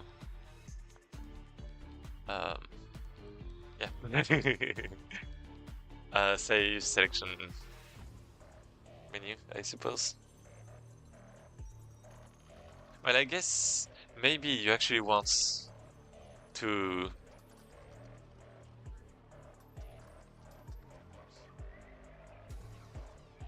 what if you actually make it start directly in game, like in the last game that the player picked? Let you have like a place to change your saves. Maybe that's better this way. And then you would start the game directly because it removes some clicks, so it removes a lot. Like the more clicks we can remove, the better, I would say. But I guess I'll be finishing for now. Yeah, I'll be going. I could go anyway. Let's finish right now.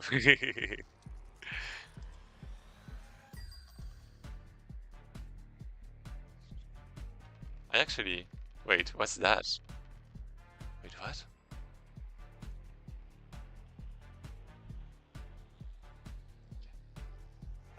So yeah, we have some people doing the Advent of God. So this time this is, well, these are different people. We have Crayon Cray Off. Is that? What? Incredible? Hello. What? Hello, hold on. What?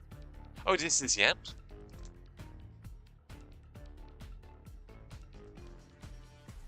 The cray is off, but the raid is on. Oh, okay. Don't trade me.